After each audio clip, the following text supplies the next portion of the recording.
오늘 그 말씀께 해주시는 하나님의 말씀은 사도행전 20장 21절이랑 에베소서 2장 1절에서 5절 말씀입니다.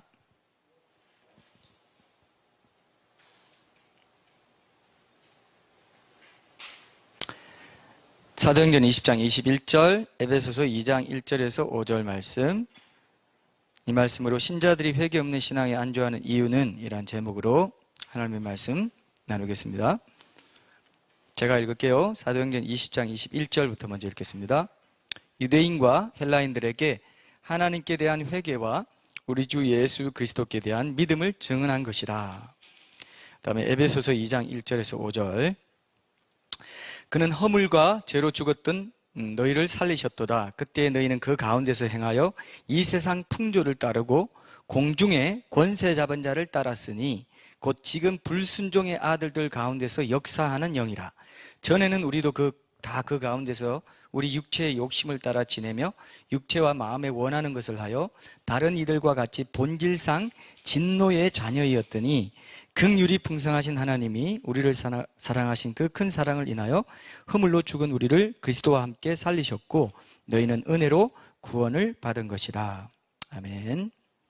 자, 어제부터 이제 추석 연휴가 시작됐죠. 그래서 추석을 전후해서 이 땅에 이제 많은 제사가 드려질 텐데, 우리가 방금 본 영상에 보니까 어떻습니까? 고대 시대부터 제사가 드려졌네요. 그죠?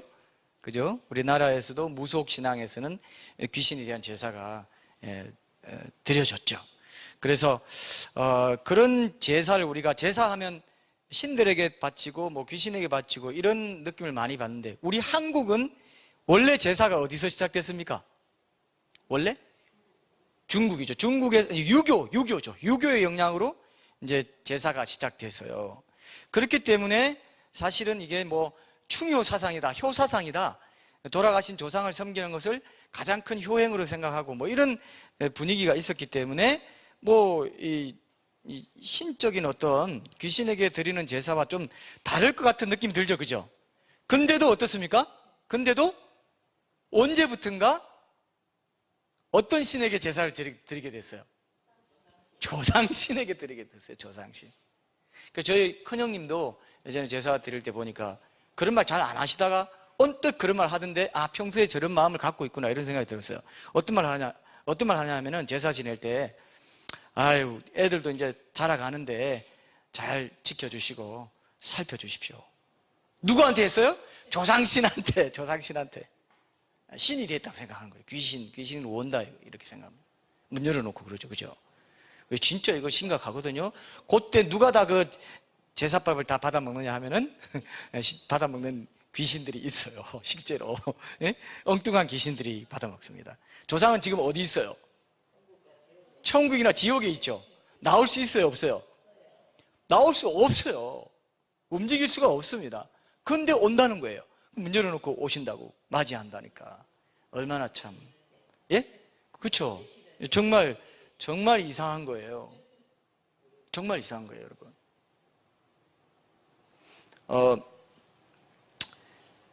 여러분, 동물은, 여러분 아까도 제가 애완견을 오늘 봤는데, 어느 집사님의 애완견을 봤는데요. 동물은 죽으면 어디로 가요? 예? 땅 밑으로 가서 없어져요. 왜 그럴까요? 혼이 있습니다. 동물이 혼이 있는데, 이 혼이 육체에 속해 있어요, 동물은. 그러니까 육체의 생명이 죽으면 어떻게 돼요? 혼도 같이 죽어서 없어져 버립니다. 근데 우리는 영혼 육으로 되어 있죠, 그죠? 영혼 몸인데, 영혼 육인데, 우리가 보통 자아라고 할 때는 뭘 가리키는 줄 아시죠? 혼입니다. 혼을 자아라고 합니다. 근데 이 혼이 육체에 들어붙기도 하고, 육체의 경향을 따르기도 하고, 영적인 영을 따르기도 하는데, 영혼 육으로, 영과 혼과 몸이 온전히 흠없이 보존되기 원한다 그랬죠, 그죠? 영혼 육체로 보기도 하고 영혼 육으로 보기도 하는데, 둘 다 뭐 성경적인 시각이라고 합니다. 근데 성경에 보면 영과 혼과 골수를 찔러 쪼개기까지 한다 그러고, 영과 혼과 몸이 온전히 흠없이 보존되기 원한다, 주님 강림하실 때. 그렇게 말하기 때문에 어떻습니까? 영과 혼과 몸이 따로 있다, 분리될 수 있다는 것을 우리가 구분할 수 있다는 것을 더 성경적인 관점이라고 보는데, 이것 또한 제가 그때 뭐라고 했죠? 삼일째 하나님의 형상이라고 했죠. 기억 안 나세요, 여러분? 영과 혼과 몸을 구분은 됩니다. 그러나 하나죠. 그걸로 내가 한 나라는 존재를 이루고 있죠. 그런 것처럼 한 하나님이에요. 그러니까 이게 굉장히 신비한 겁니다. 구분은 돼 있는데 한 하나님이에요. 그런 거 그거는 이제 완전히 일치한다라고 비유로 일치한다라고 보지는 못한다 할지라도, 영은 이제 하나님, 성부 하나님, 혼은 이제 성령 하나님, 우리로 느끼게 하고, 2000년 전에 예수님을 지금도 내 감정으로 느끼게 하고 눈물 나게 하고 감동받게 하는 것은 혼이죠. 우리 성령님의 역할이다, 이렇게 보고 신학자들이 그렇게 봅니다. 육은 인간의 몸을 입고 오신 예수님, 이렇게 영혼육이 되어 있어요. 근데 이 혼은, 영은, 우리 안에 있는 영은 동물한테 양심이 있어요, 없어요? 개가 뭐 어디 막 곰이 사람 쥐어 뜯고 나서 괴로워, 왜 내가 사람 죽였지? 이렇게 하는 거 봤어요? 동물의 왕국에도 그런 거 나오던가요? 안 나옵니다. 그러니까 사람만 어떤 잘못을 저지르면 양심이 두근두근하면서 괴로워요. 양심으로, 내 영이 양심의 기능으로 있습니다. 그리고 영은 하나님께 속한 거기 때문에, 잘 들으세요. 사람만은 육체가 죽어도 안 죽어요. 혼만 있으면 육체와 함께 혼이 죽었을지 모르겠습니다. 그러나 영이 같이 있기 때문에 사람만은 영의 특성은 안 보입니다. 그리고 죽지 않아요. 하나님의 특성을 갖고 있기 때문에, 하나님의 형상이기 때문에. 그죠? 그래서 사람은 죽으면 영혼과 육체가 분리된 걸 죽음이라고 하는데, 사람은 죽으면 혼이 영으로 딱 따라가면서 하나님 앞에 가서 심판받아요. 하나님 앞에 간다고 그래요. 전도서에도 그래요. 사람은 하나님께 올라간다고 그랬어요. 그래서 심판받고 천국이나 지옥으로 갑니다. 그죠? 그렇기 때문에 여러분, 사람들이 죽음을 두려워해요. 근데 진짜 두려워할 게 뭔지 아세요? 죽지 않는 게 진짜 두려운 거예요. 죽어도 안 죽어요. 이거 안희숙 여사님의 책 제목 같은데 맞아요. 죽어도 사람은 안 죽습니다. 진짜 무서운 건 이거예요. 그냥 죽으면 좋겠는데. 그래서 우리 보통 뭐 유명한 분이 죽으면, 돌아가시면 영면하셨다 그러죠. 영원히 잠드셨다. 얼마나 좋겠어요. 어떨 때는 강아지 팔자가 좋아 보여요. 아이고, 쟤는 그냥 죽고 나면 모든 게 끝나고 조용히 그냥 없어지는구나. 그런데 인간만은 영을 갖고 있기 때문에 영원히 죽지 않습니다. 그리고 나서 나중에 마지막 때에 몸을 다시 부활한다. 둘째 볼에 참여해가지고 영생 불사하는 몸을 입고 지옥에 던져줍니다. 와, 성경에 그렇게 되어 있습니까? 제가 항상 하는 얘기가, 이 얘기 하고 싶지 않아요. 하고 싶지 않습니다. 그러나 해야 돼요, 안 해야 돼요? 해야 돼요. 왜? 이 땅이 전부가 아니니까. 우리 육체의 생명이 전부가 아니죠. 이게 좋은 줄 알고 그냥 세상에서 잘 살고 그냥 이렇게 하는 거를 권장하고, 교회에서도 그냥 세상에서 잘 되는 게 복되는 거라고 하면서 막 이렇게 하고, 교회에서도 영적으로도 잘 되고 세상에서도 잘 되고, 물론 그렇게 될 수 있죠. 그러나 우선순위가 하나님 앞에 우리가 회개하는 신앙으로 거룩하게 서 있을 때, 그 이후에 하나님이 덤으로 주시는 그 은혜나 이런 것들 가운데 우리가 주시면 받고 안 주셔도 만족하는 삶으로 가야 되는데, 어떻습니까? 세상에 있는 좋은 세속 가치가 육에 속한 것들, 육체에 속한 것들을 따라서 가는 거예요. 너무 무서운 겁니다, 사실. 3절 보세요. 전에는 우리도 다 그 가운데서 우리 뭐라고요? 육체의 욕심을 따라 지내며 육체와 마음에 원하는 것을 하여 다른 이들과 같이 본질상 무슨 자녀? 진노의 자녀. 진노의 자녀로 살아가는 걸 보면서도 심판을 얘기하지 않고, 회개하라고 먼저 말하지 않고 무조건 예수 믿으면 천국 간다고 말하면, 그건 성경적인 복음 전도가 아니라 이거예요. 먼저 당신들은 심판 아래 있습니다. 빨리 회개하고 하나님께 돌이켜서 하나님께 대한 회개를 하십시오. 그 다음 주 예수 그리스도에 대한 믿음이 있습니다. 그죠? 이걸 우리는 지금 계속 강조하고 있습니다. 굉장히 중요합니다, 여러분.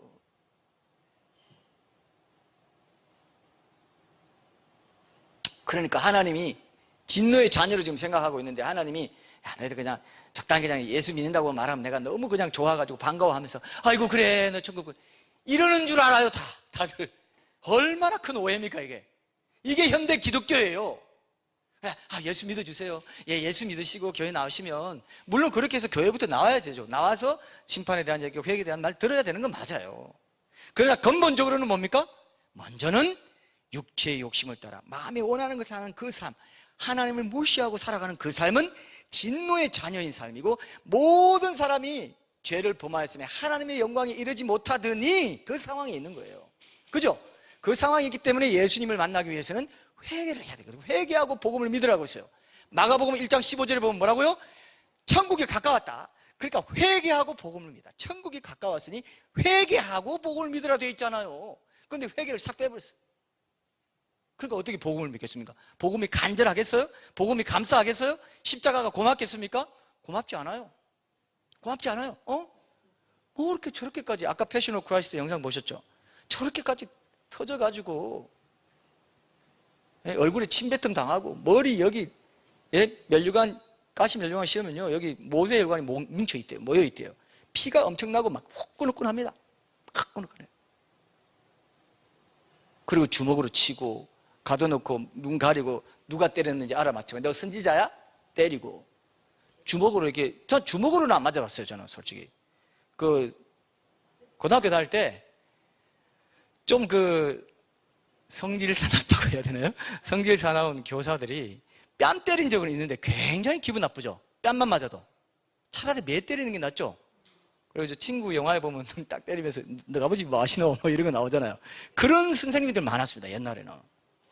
근데 이 주먹으로, 그죠? 주먹으로 이렇게 때린다고 한번 생각해 봐요. 침 뱉고. 얼마나 모욕스러운지 몰라요, 여러분. 그리고 손발에 우리가 죄 지은 손발에 못 박히시고, 우리 마음으로 지은 죄 때문에 창에 옆구리 찔리시고, 완전히 재물이 됐죠. 아까 영상에 본 것처럼 재물이에요. 그게 재물입니다. 완전히 그냥 소 잡듯이 잡아가지고 한 거예요. 발가벗기워가지고 완전히 다 발가벗기워서. 얼마나 수치스럽고 얼마나 고통스러웠겠어요. 그리고 전 인류의 죄를 다 짊어졌기 때문에 그 정신적인 고통이라는 건 말로 형용할 수 없고, 하나님과 떨어지는 것 같은, 끊어지는 것 같은 그 고통을, 영적인 고통을 겪으셨습니다. 그래서 패션 오브 크라이스트 영화 볼 때 제가 미국에서 봤는데, 와, 그 못 박히는 장면에서 제 속에서 있죠, 막 엄청난 이게 올라오더라고요. 그러니까 탄식과 울음과 도저히 울음 참을 수가 없어요.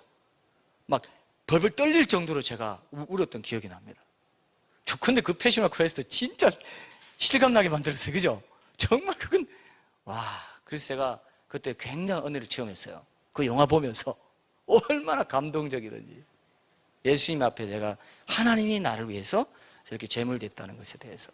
근데 그걸 알기 위해서는 저렇게 처참하게 십자가에 달렸다는 걸 알기 위해서 내 죄의 처참함을 알아야 되고, 내가 하나님을 떠나 살던 것이 얼마나 큰 죄가 되는지 그걸 이제 알아야 되거든요. 근데 그거를 무시하고 산다 이거예요. 그걸 무시하고 뭘 하느냐? 이방 신들을 섬겨요. 아까 고대시대 신화 속의 신들을 섬기는 것처럼 이방 신들을 섬깁니다. 그럼 우리나라는 무속신앙이죠, 그죠? 무속신앙에, 여러분, 제가 옛날에 기자로 일할 때 점집을 좀, 크리스찬들이 점집을 얼마나 가나, 이제 추석이니까 이런 얘기도 하게 되는데, 점집을 얼마나 가나, 이걸 취재를, 그 주제를 가지고 취재를 해서 미아리 점집도 가고 신천 점집도 가고 점집을 그냥 쫙 한번 돌아서 이제 가서 기독교 교회 다닌다고 하는 사람이 몇 명이나 되던가요? 그러면 한 30%는 됩니다. 장로라는 사람도 있고 목사도 있습니다. 와, 제가 깜짝 놀랐어요. 그래서 내가 진짜 가서 딴 집에 가도 딴 집에도 똑같이 얘기가 한 30-40% 되나? 한 10명에 한 3명은 되나? 그래서 제가 합산을 해가지고 그때 30% 했는데, 그때 그 통계가 나중에 다른 데도 인용됐습니다. 제가 직접 다니고 가서 신촌 점집에도 가고, 철학 점집에도 가봤어요. 철학 점집에도 가보고. 신점을 치는 곳하고 철학점하고 다른 거 아시죠? 사주 역학, 그죠? 역학으로 치는 점이랑 달라요. 철학관 점하고 다릅니다. 그래도 신점도 그것도 이제 참고해서 보는데, 진짜 요즘 뭐 타로 이렇게 하고 다 그런 거예요. 근데 타로, 그런데 기독교인도 30%는 간다 이거예요. 재미로 본다 하면서 갑니다. 점을 봐요. 네, 좀 지금 너무 힘든 일이 있는데 이거 어떻게 풀릴 것 같냐? 언제 풀릴 것 같냐? 뭐 이런 거. 내가 어떻게 해야 되냐? 하나님 앞에 가서 묻지 않고 기도하지 않고 목회자가 교회 공동체에 와서 삶을 나누는 것을 통해서 얼마든지 처방전을 받거든요. 우리가 뭐 큐티 모임이든 어떤 모임이든 이렇게 하다 보면 공동체 안에 지혜를 주십니다. 그래서 요한 1서에도 보면 너희에게 지혜를 주셨기 때문에 아무도 가르칠 필요가 없다는 게 이 너희지 나가 아니에요. 개인에게 너라고 하지 않았습니다.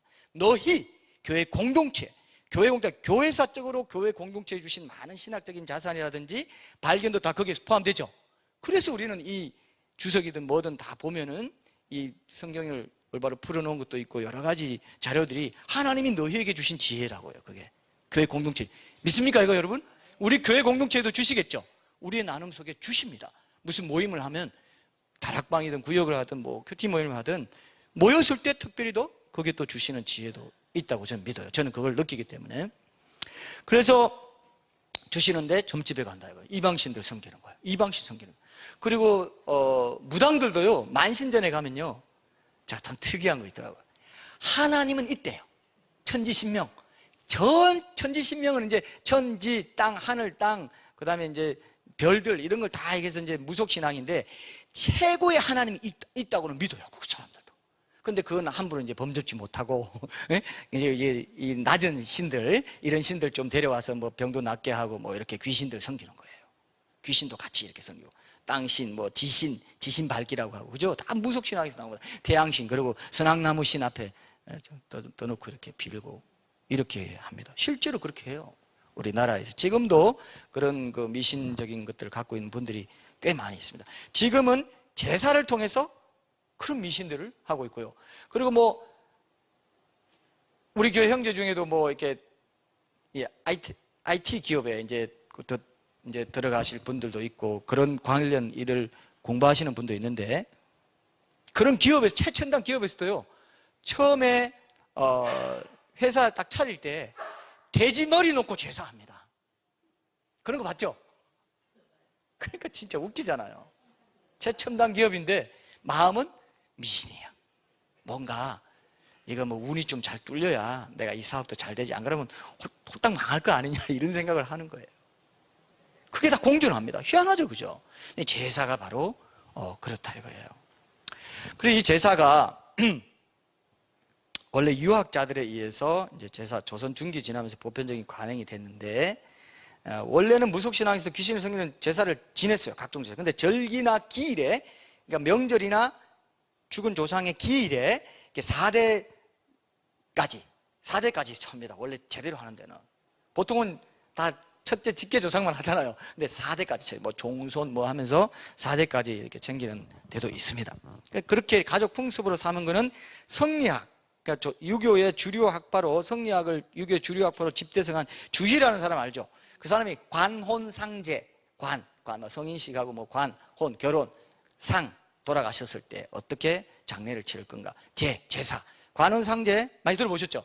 그거를 다 모아가지고 가정의 예절로 딱 삼아놓은 게 이제 역사 교과서 시험에 나오는데 주자가래라고 있어요. 들어보셨죠? 주자가래. 주자는 주자학, 성리학을 주자학이라고도 합니다. 주희의 이름을 따서 주자학이라고도 하는데 그때 이제 가정 예절을 이렇게 유교에 기반해서 모아놓은 거예요. 거기서부터 제사가 보편적인 관행이 됐다 이렇게 봅니다. 역사적으로 그렇게 봐요. 근데 거기에 이제 그 제사권을 중심으로 해서 장자상속에 뭐 이런 그런 그 규례도 있고 남자 중심의 예절을 지키도록 해서 좀 남자 중심의 어떤 그런 부분이 있어서 지금 시대에 안 맞다 이렇게 비판하는 분들도 있습니다. 어쨌든 간에 처음부터 이 조상신을 숭배하는 형태가 아니고 원래 유교는 합리적이고 현세적인 세계관을 갖고 있고 샤머니즘이나 이런 토속화된 불교, 조금 미신스러운 이런 대성불교 쪽의 그런 불교, 막 신적인 존재를 부처를 신적인 존재로 섬기려고 하고 이런 것들을 좀 안 좋게 본 게 유교였어요. 근데 특히 죽은 자에 대한 숭배도 좋지 않게 봤습니다. 근데 이 유교가 우리나라에 들어오면서 무속신앙하고 딱 결합되면서 혼합되면서 조상신 제사가 된 거예요. 원래 유교는 이게 아닙니다. 근데 유교도요 상징적으로 이런 말을 했습니다.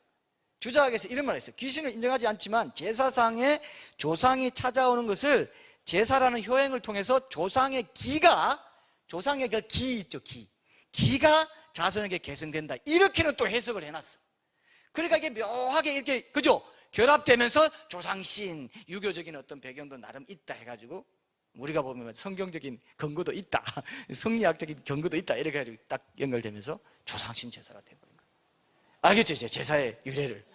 그래서 사실은 이렇게 해서 그 미신적이고 기복적인 그런 인간의 본성을 자극하면서 이렇게 제사가 이제 관행으로 딱 자리 잡게 됐는데, 사실 조선시대 유학자들이 제사를 그렇게 중시한 이유는 따로 있었어요. 통치 수단으로 삼았습니다. 이해되시죠? 이 조선 500년 동안 그 주자 가래에 근거해서 제사들을 확립해가지고 조선 사회를 통제하고 장악하는 수단으로 이 그 중효 사상을 얘기하면서 조상에 대한 유교식 의례가 이렇게 최고의 효행 중에 하나다, 이렇게 이제 강조를 한 거예요. 이해되시죠? 그래서 지금도 그게 내려오고 있습니다. 어떻게 그게 내려오는지. 원래는 양반들만 들었어요, 또. 근데 일제시대 이제 전후하면서 이렇게 지나면서 조선시대 말에 마치 제사를 지내면 자기가 양반 된 것처럼 하는 그런 이제 이 분위기가 생기면서 그걸 또 허용해주고 하면서, 우리가 나도 제사 지내니까 나도 양반 그룹이야, 이렇게 되면서 다 제사를 더 제사를 지낸 거예요. 얼마 안 됐죠. 근데 얼마 안 됐죠. 역사 얼마 안 됐어요. 그래서 제사를 다 지내게 됐습니다. 어디서 탤런트한 사람이 들어왔네요. 예. 예. 어쨌든 그래서 초기 천주교가 그 전통적인 제사를 거부할 때 어떤 왜 그렇게 박해를 받았냐면, 지금도 합정역에 가면 절두산 성지 있죠, 그죠? 거기 보면 막 그 피의 성지라고, 거기 목 잘리고, 절두가 무슨 뜻입니까? 목 잘리는 거예요. 왜? 제사 거부하고 천주교인들이 그때 다 그렇게 핍박받은 곳입니다. 거기 한번 가볼 만해요. 네. 거기 가면요, 그 박물관에 가면은, 이번 연휴 때 한번 가보세요. 박물관에 가면은 그렇게 핍박받았던 그 사진 뭐 포함해가지고, 얼굴 뭐 이런 거 포함해가지고 그 그림으로 다 생생하게 그려놨는데요, 일제시대 때 마치 뭐 손양훈 목사님 이렇게 막 고문당한 건 못지않게 생생하게 거기 그려져 있어요. 그리고 다 얘기가 이렇게 그려집니다. 이게 어디서 당한 순교, 어디서 당한 순교, 이렇게 되어 있습니다. 그래서 그때 그렇게 핍박한 거는 유교를 국가의 근간으로 하는 이 조선의 기틀을 유지하는 제사를 거부한다, 이 체제 반역에 해당하는, 이건 반역죄, 중범죄에 해당됐어요. 우리는 그냥 뭐 조상신을 안 섬겨서 그런가 이렇게 생각하잖아요. 아니에요. 그게 아니었어요. 국가에 대한 반역죄로 사실은 처벌되고 그렇게 취급됐다는 겁니다.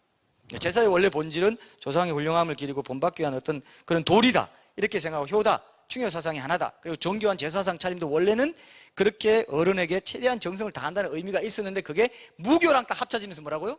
무슨 이렇게 뭐 신이 올리고 뭐 하고 여러 가지 문도 열고 뭐 또 뭐가 많아요. 뭐 뿌리고 이런 게 이제 합쳐지면서 오묘한 제사가 된 거예요.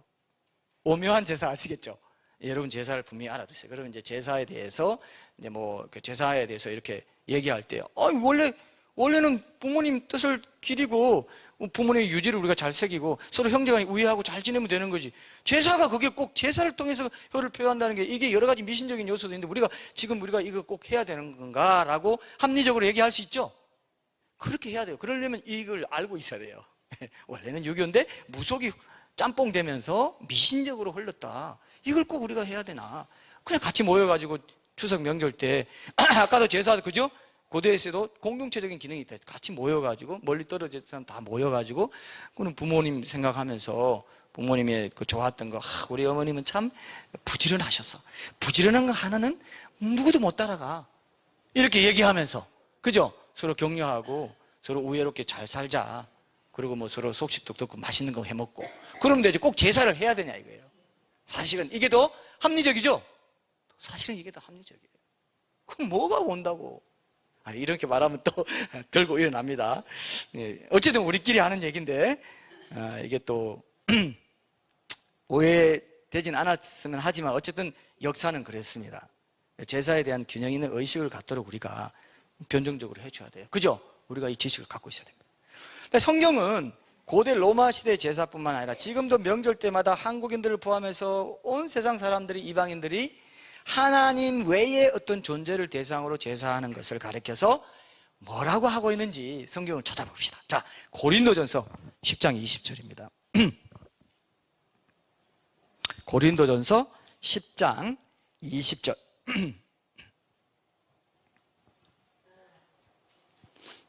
너무나 명확하게 성경은 이렇게 말하고 있어요. 고린도전서 10장 20절. 제가 읽을게요. 무릇 이방인이 제사하는 것은 귀신에게 하는 것이요 하나님께 제사하는 것이 아니니 나는 너희가 귀신과 교제하는 자가 되기를 원하지 아니하더라. 귀신에게 하는 것이다. 명백하게 얘기되어 있죠. 고대의 다른 종교들, 고대 시대 신화나 이런 것과 달리 성경은요, 살아있는 자들과 죽은 자들 간의 접촉을 엄격하게 금지했어요.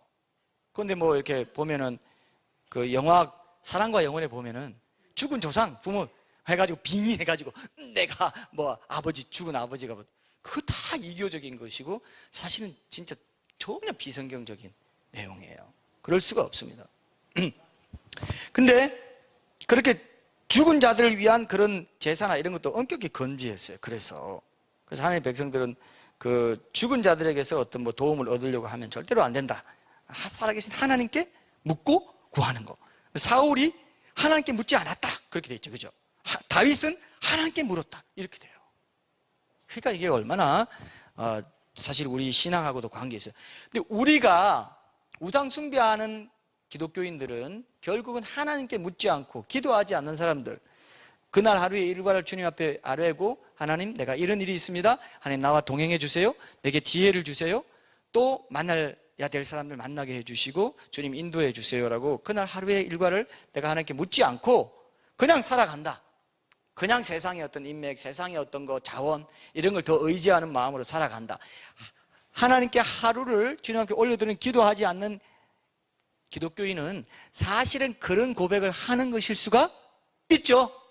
있다 이거예요. 하나님께 먼저 내 삶의 일상의 첫 자리를 드리는 것이 그런 고백적인 신앙적인 뜻도 있습니다. 이해되시죠? 굉장히 중요한 거예요. 굉장히 중요한 거예요. 나 원래 해온 대로 하면 돼. 이게 아니에요. 오늘도 무슨 일이 있을지 모르니까 하나님 지켜주시고 함께 해주십시오.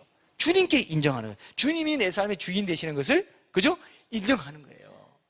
인정하는 거예요. 너무 중요합니다, 여러분. 이런 삶의 태도가.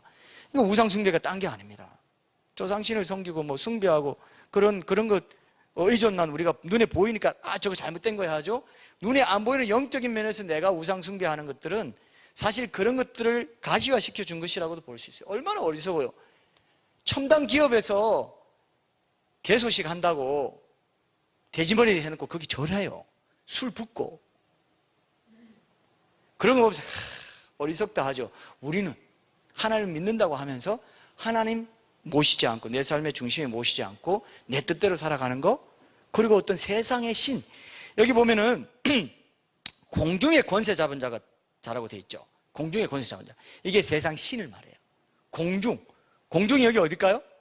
공중이란 게 공중에 천지창조, 신학자들 중에 이렇게 말하는 사람들이 있습니다. 천지창조의 이제 6날 동안 창조하시고 7째 날 쉬셨잖아요. 근데 둘째 날에 궁창을 만드셨어요. 근데 유일하게 여러분 창세기 1장에서 나중에 확인해 보세요. 지금은 확인할 시간이 없으니까. 유일하게 둘째 날 궁창 만들고 하나님 보시기에 좋았다는 말이 없어요. 그래서 궁창에 이미 그 악한 사단의 세력들이 자리하고 에덴 동산을 뭔가 인간을 타락시키려는 어떤 그런 것들이 있지 않았나, 이렇게 보는 신학자들이 있습니다. 이게 우리가 정확하다고 말하기는 조금 정확히 성경이 그렇게 안 되어 있기 때문에, 그러나 그날 이제 창세기를 연구하는 학자들이 왜 그날만 하나님 보시기에 좋았다라는 말이 없을까? 이렇게 생각할 수 있죠? 왜 그날만 하나님 보시기에 좋았다라는 말이 없다 이거예요. 그러니까 이상하다. 궁창? 공중에 권세 잡은 자? 공중에 거하는 거? 사탄의 세력이 뭔가 거기에 진치고 있었다든지 뭔가 이렇게 인간을 만든다는데 우리가 저 인간도 3분의 1 천사가 이렇게 타락시킨 것처럼 어떻게 해볼 수 없을까? 그런 전략회의를 했다든지 그런 낌새가 보였다. 이렇게는 이제 볼 수 있지 않을까, 저도 그렇게 생각합니다.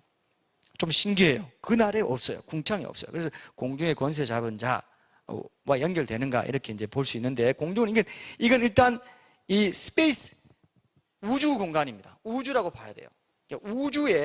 우주 다음에 여러분 천국을 뭐라고 해요? 몇째 하늘이라고 해요? 셋째 하늘. 왜 셋째 하늘이죠? 첫째 하늘은 스카이, 우리가 보는 이 대기권입니다. 그 대기권에 중력이 작용해요. 대기권 떠나면 중력 작용합니까? 작용 안 하죠? 그래서 우주선 타고 가다가 바깥에 나가면 우주에 영원히 유영한다고 그랬죠. 그런 사람도 있습니다. 우주사가 잘못해가지고 영원히 그냥 우주로 튕겨져 나가가지고 이제 완전히 죽은 거나 마찬가지죠. 그죠? 숨도 못 쉬고 완전히 그냥 죽는 거죠. 공기가 거긴 이 대기권 공기가 아니기 때문에 바로 죽는다 봐야 돼요. 그게 점점 우주복에 있는 그 공기 시스템이 떨어지면. 퍼스트맨이라고 이번에 10월에 공개가 된다고 하는데 제가 잠깐 그 영화가 나왔다는 소식을 들었어요. 그게 뭐냐면 닐 암스트롱이 그 가족들과 함께 이제 달에 처음 착륙하는 그런 얘기를 담았다고 합니다. 제가 우주 그 얘기 처음에 막 실패해가지고 죽기도 하고 막 폭발하기도 하고 다 죽기도 하고 막 이런 일들도 나오면서 막 그 아들이랑 그 부인이 굉장히 걱정하는 장면 이런 것들이 나오는데 뭐 재밌게 이렇게 만든 것 같습니다. 근데 그런 식으로 우주 공간에 이제 그 악령들이 있다, 악령들의 거처가 있다 이렇게 봅니다. 사탄과 악령들의 거처가 있고 지옥에도 이제 왔다 갔다 하면서 활동하면서 뭐 다니엘서 보면은 21일 동안 그 미가엘이 이렇게 오는 거를 막았다, 천사가 오는 걸 막았다 하는 것들이 다 그런 데서 이루어진다 이렇게 봅니다. 신학적으로. 어쨌든 공중의 권세 잡았고 요한 1세에 보면요, 이 세상은 악한 자 안에 처했다 돼 있어요. 그죠? 요한 1세 어디 있냐면은 여러분들이 찾아보세요. 요한 1서 5장 19절에 있습니다. 5장 19절에 보면 온 세상은 악한 자 안에 처한 것이라 이렇게 되어 있어요. 그러니까 세상 임금, 이 세상 신 이렇게 되어 있어요. 그러니까 여러분, 신자들이 왜 회개 없는 신앙에 안주하냐면요, 이 악한 권세들이 믿고 난 이후에도 신자들을 괴롭히고 회개하지 못하게 하고 죄를 못 보게 하는 이런 것들에 대해서 깨어있지 못해요. 악한 자의 권세가 이 세상에 가득해서 세상 사람들의 마음을 장악하고 있다는 것을 실감하지 못합니다. 그렇기 때문에 신자들도요 미지근하게 사는 거예요. 진짜 이거 정말 안타깝습니다. 그래서 여러분 보세요, 성령 충만하면요 악한 세력들의 활동에 민감해져요. 이상하죠, 그죠? 성령 충만한데 왜 그럴까요? 예, 성령 충만하면 바로 알아요. 아하, 이건 사탄이 장난질 하는구나. 아하, 이건 지금 여튼 충동질 하는구나. 아하, 이런 거 바로 알아요. 성령 충만하면. 성령 충만하지 않으면 이게 내가 원하는 건지 하나님이 원하시는 건지 악한 마귀가 나를 충동질하는지 모릅니다. 그냥 원래 이렇게 사는 거잖아. 신자들도 그런다니까요. 신자들도 그렇게 살아요. 그래서 오늘 질문에 대한 답은 이거지만 우리가 오늘 공중 권세 잡은 자들이 어떻게 활동하는지 이런 것들 조금 더 보고 이제 오늘은 그렇게 끝낼게요. 오늘 뭐 추석 전날이고 그래서 제사와 귀신에 대한 얘기만 하고 해도 충분할 것 같습니다.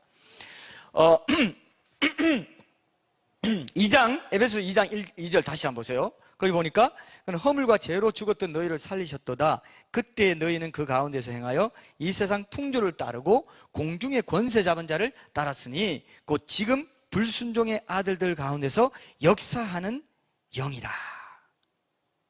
지금도 역사하고 있습니다. 지금도 역사하고 있어요. 근데 여기 보니까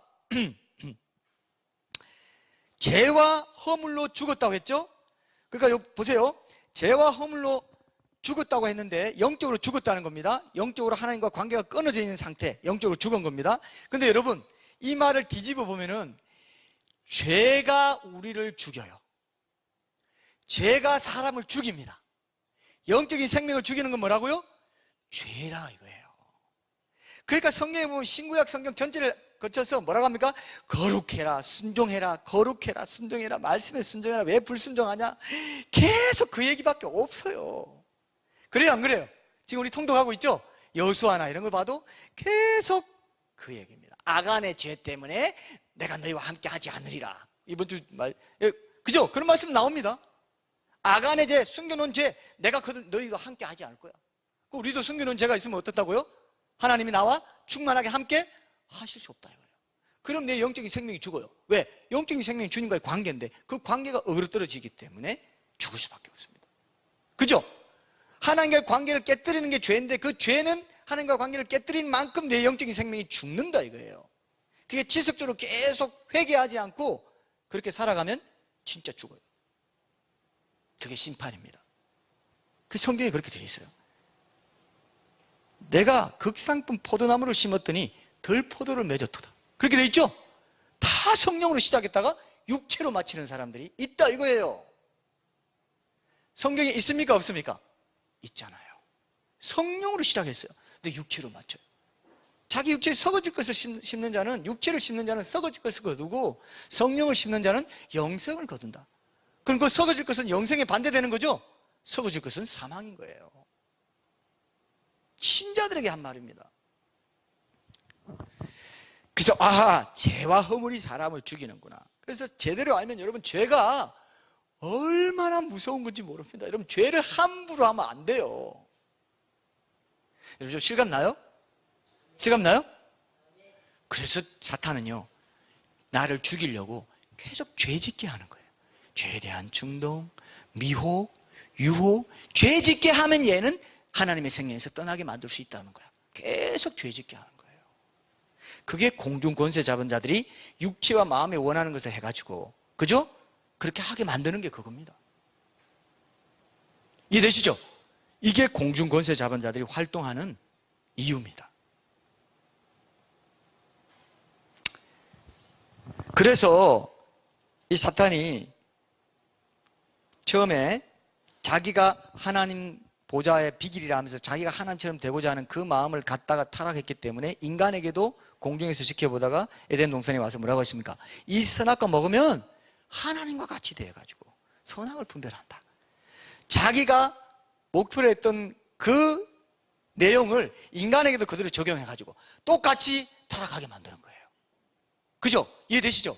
이게 여러분, 이 마음이 그때 딱 죄된 마음이 들어오면서부터, 그때부터 인간에게 어떤 마음이 들어온 줄 아세요? 비교의식이 들어왔어요. 최고 1등이 안 되면 만족이 안 되는 이런 마음이 딱 들어왔어요. 그때부터 불행이 시작됐어요. 사실 열등감, 우월감, 교만, 시기, 질투 다 어디서 왔어요? 그 비교의식에서 와요. 근데 천국 가면 이 비교의식이 없다 이거예요. 없어요. 없으니까 상급이 뭐 크고 작아도 서로 축복해주고 행복할 수 있다. 저는 그렇게 믿는데, 어쨌든 그때부터 이게 들어와서 제자들마저도, 예수님이 제자들마저도 뭐라고 싸웠어요? 누가 크냐? 그러니까 사역자들은요, 사역자들에게는 이게 있어요. 명예심 이런 것들이 본질적으로 찾아오는 것 같습니다. 누가 더 사역을 잘하냐? 누가 더 목회를 잘하냐? 누가 더 설교를 잘하냐? 이런 거 누가 더 크냐거든요. 그게 이 비교의식에 빠지면은 평생 이거 쫓아가다가 하나님 앞에 섰을 때, 야, 넌 널 위해서 일했어. 너 자신의 명예를 위해서 했어. 나를 위해 하지 않았어. 그렇게 말 들을 수 있습니다. 여러분도 마찬가지예요. 여러분도 마찬가지입니다. 여러분도 다 섬기고 사역하잖아요. 또 회사에서 일하잖아요. 끊임없이 비교의식에, 우리나라가 그 옛날에 전 세계 나라에서 제일 잘 사는 나라, 제일 행복 지수가 높은 나라를 찾아봤더니 방글라데시가 붙였어요. 왜 방글라데시일까요? 거긴 비교의식이 없는 거예요. 여기는 잘 살면 잘 살수록 기준이 더 높아져가지고 지금 북한에 비하면 우리 굉장히 잘 살죠. 그런데 우리 어떻습니까? 행복합니까? 안 행복해요. 왜? 비교적으로 난 못 산다 이거예요. 행복을 누릴 시간이 없어. 행복을 누릴 마음의 여유가 없어요. 이게 불행이죠. 이게 사탄이 우리에게 넣어준 겁니다. 근데 하나님을 절대적으로 바라보면서 주님과의 친밀한 관계를 맺는 것이 왜 중요하냐? 이 비교의식에서 벗어납니다. 이게 행복이에요. 더 이상 조급하지 않습니다. 더 이상 뭔가 이뤄내야 된다는 그런 그 쫓기는 마음이 드리븐 되는 거 있잖아요. 그죠? 이게 있으면요, 사람이 쉴 수가 없어요. 사람 마음이 쉴 수가 없어요. 지금 추석 연휴인데 연휴 때도 쉴 수 없는 사람 누굴까요? 일 중독된 사람. 아, 이거 회사에서 성과를 내야 되는데 좀 싸질머지고 내가 집에 가야지, 이런 사람들 있죠. 비교하는 거죠. 계속 내가 뭔가 더 잘해야 되는데 하는 부담을 갖고 있어요. 여러분, 행복하는 비결은 뭘까요? 방글라데시 사람처럼 살면 돼요. 그거는 이제 뭐 세상적으로 보는 거고, 정말 뭡니까? 하나님과 깊은 교제 속에서 내가 절대적으로 하나님의 사랑을 받는 자구나. 누구랑 비교할 필요 있습니까? 없습니까? 하나님이 나를 전적으로 사랑해 주시는 내 아버지라는 그 확실한 그 자녀됨의 정체성을, 그 멤버십을 확인하고 확인할수록, 매일 기도와 말씀으로 골방에서 확인할수록 어떻다고요? 내 자존감, 진짜 영적인 자존감, 주존심, 내 자존심이 아니라 주존심, 주님이 존중받는 것이 내가 보려고 하는 전부입니다라는 이 예배자의 마음이 회복되면 비교의식에서 자유할 수 있어요. 이 비교의식에서 자유할 수 없는 사람은요, 사역자가 되든 누가 되든 자기 영광을 구합니다. 딱 자기 영광 구하게 돼 있어요. 그러니까 하나님 앞에 딱 섰을 때 너 평생 비교의식 속에서 나와 친밀하게 교제하는 가운데 나만을 예배하고 나를 최대한으로 높이는 삶을 네가 살지 않았기 때문에 네가 네 삶의 주인이 된 거야. 그럼 결국 너 실력으로 비교하면서 살 수밖에 없기 때문에 내가 너의 삶의 주인이 아니었어. 난 넌 몰라. 그렇게 하겠죠? 그렇게 할 것 같아요? 지금 굉장히 중요한 얘기입니다. 이방 신들 우상 숭배하는 이 지금 추석 연휴에 우리가 최고의 신은 누구라고요? 내 삶의 주인은 누구라고요? 의탁할 유일한 분은 하나님이시고 그분과 친밀한 관계를 맺을 때 비교의식에서 자유할 수 있어요. 이 비교의식이 얼마나 큰 우상 숭배가 되어 있는지 모릅니다. 뭐든지 비교해요. 뭐든지 비교해요. 자녀들 학교 비교하죠. 학벌 비교하죠. 돈 비교하죠. 집 비교하죠. 지위 비교하죠. 어디 사는 거? 강남에 사냐? 강북에 사냐? 괜히 강북에 살면 주눅 들어 있고. 네? 이게 아주 심각한 기독교인들에게도 들어와 있는, 이걸 우상이 아니라고 누가 말할 수 있어요? 그죠? 이게 우상이에요. 근데 다 그렇게 사는데 뭐 하면 그 사람이 이제 회개 없는 신앙에 안주하는 거예요. 오늘 설교 제목은 뭡니까? 회개 없는 신앙에 안주한 사람. 다 그렇게 사는데 뭐 세상도 그렇게 사는 게 뭐, 세상 신을 섬기면서 살아가는 그 사람들의 가치관에 자기도 동조를 해버려요.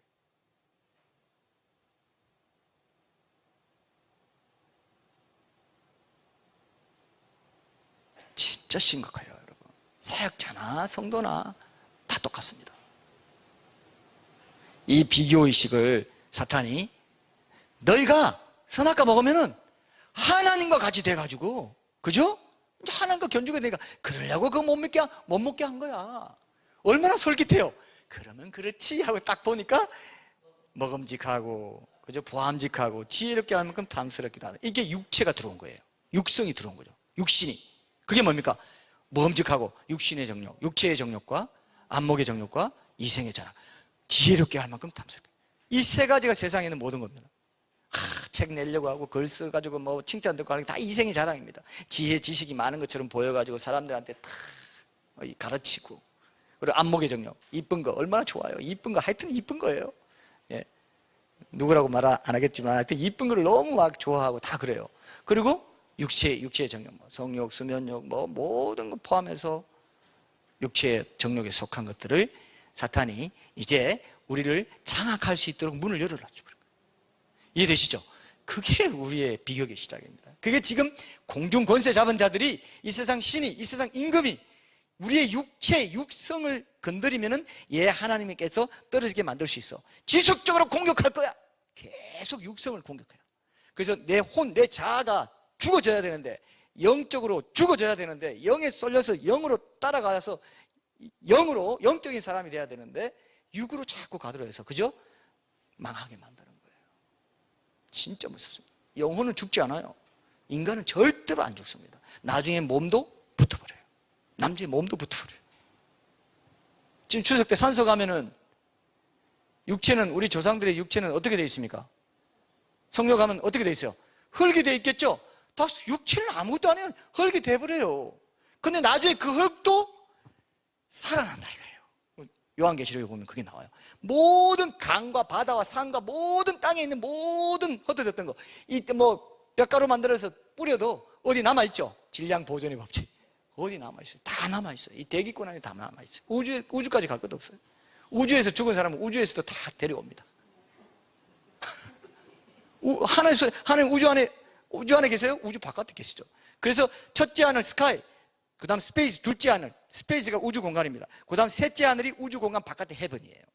그러니까 우주 안에 천국이 있다 없다? 우주 안에는 없어요. 우주 바깥에 아주 초자연적인 초월적인 곳에 헤븐이 있습니다. 그래서 셋째 하늘에 올라갔다고 그랬죠. 그죠? 삼청천이라는 게 그 뜻입니다. 셋째 하늘에 올라갔다. 자, 오늘 이 부분을 여러분 꼭 붙잡으세요. 이거 안 붙잡으시면 여러분 사탄이 하는 일을 예민하게 감지하면 할수록 여러분은 성령 충만한 거예요. 이해되시죠? 성령 충만한 삶을 살면 꼭 그렇게 여러분들이 붙잡아야 됩니다. 우리 교회 새신자 한 분이 최근에 교회 근처에 이제 뭐 다 왔다가 길에서 차가 퍼진 일이 있었지 않습니까? 그래서 제가 카톡으로 이제 그때 사고 수습하느라 예배 참여하지도 못하고 그냥 돌아가셨는데, 이제 제가 카톡으로 그때 이제 인사하면서 그게 영적인 공격일 수도 있습니다라고 했어요. 그랬더니 놀라면서 이건 처음에는 이건 너무 이거 확대 해석하는 거 아닌가요? 딱 그러더라고요. 그래서 내가 왜 그런지 차근차근 설명해 줬더니 그럴 수도 있겠네요 하면서 무슨 말을 했냐면은 섬뜩하네요. 그렇게 얘기하더라고요. 섬뜩하다고. 영적인 공격이 있죠? 있습니다. 오랫동안 교회 떠났다가 교회 문턱을 넘어오는 것도 힘들었는데 굉장히 영적인 전쟁 치르고 주위 가족들의 기도에 응답으로 올라왔어요. 왔지만 여기 안에서 지속적으로 다니는 것도 영적 전쟁일까요? 아닐까요?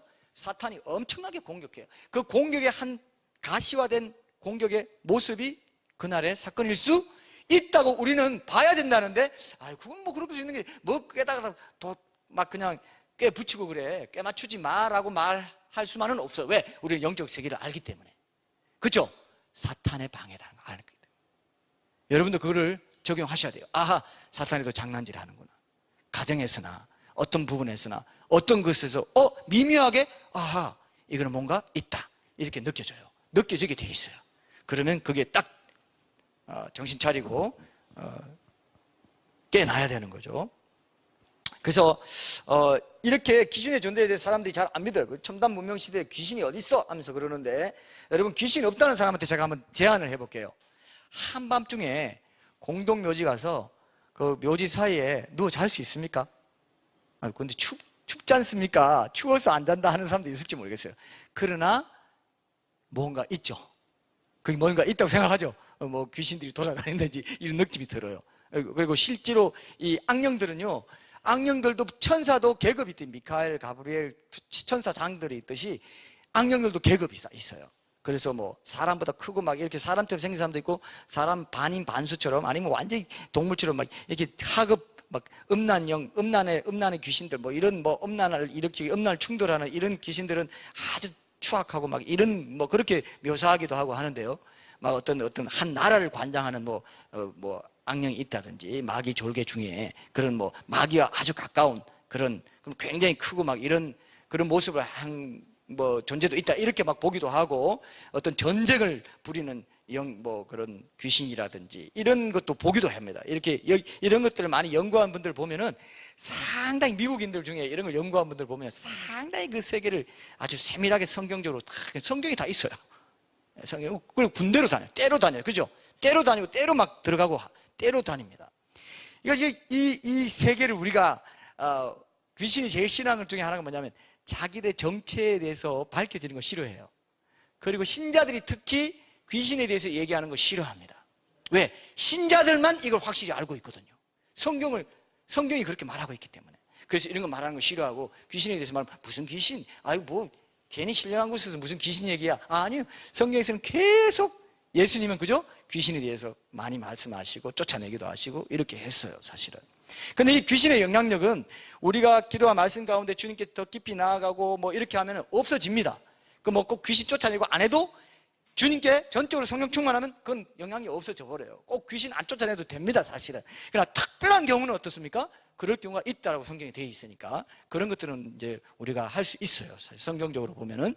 근데 어쨌든 귀신들이요, 이런 죽은 사람의 혼은 귀신 아니에요. 근데 귀신이 어떤 장난을 하냐면 죽은 사람의 영혼인 것처럼 위장을 잘해요.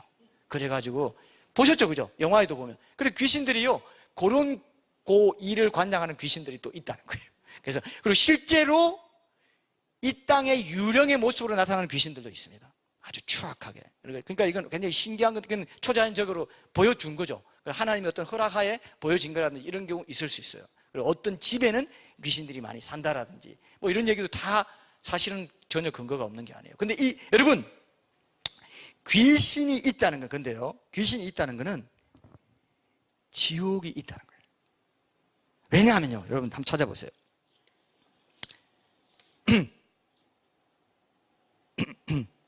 마태복음 25장 41절 보세요. 자, 이제 결론을 맺어보겠습니다. 오늘 뭐 귀신 얘기만 하고 제가 끝낸다고 했으니까 예, 정말 귀신 얘기만 하네요. 근데 오늘 귀신이 굉장히 싫어할 것 같아요. 그죠?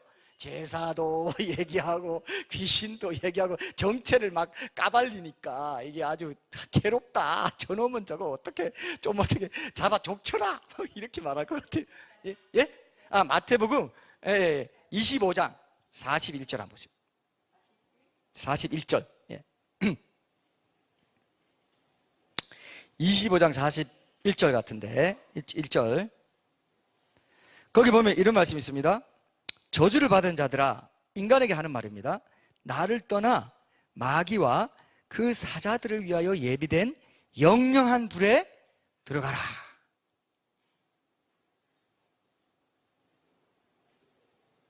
의인은 영생에, 악인은 영벌에 들어간다. 이렇게 돼 있어요. 그러니까 영벌이 있는 만큼 영생이 있죠? 영생이 있는 만큼 영벌이 있죠? 영원한 벌이 맞죠? 지옥은 안 없어져요. 어떤 사람 지옥 멸절설, 존 스토더 같은 분은 지옥 멸절설 가서 그냥 영원히 죽는다, 영원히 없어진다 이렇게. 그렇게 안 돼 있어요, 성경에는. 그죠? 영영한 불에 들어간다. 여러분 한번 생각해봐요. 이 땅에 몇십 년 사는 동안 내가 하나님 따르고 이런 것을 통해서 영영한 불을 피할 수 있다면 이것이 제일 중요하죠. 이것이 제일 중요한 그 가치관에 따라 내 이 생에서의 삶의 가치관이나 태도도 결정되겠죠. 이게 중요한 거예요. 그래서 제가 지옥에 대해서 얘기하고 심판에 대해서 얘기하는 거예요. 그죠? 이게 너무 중요하니까. 육체에 속지 말라고.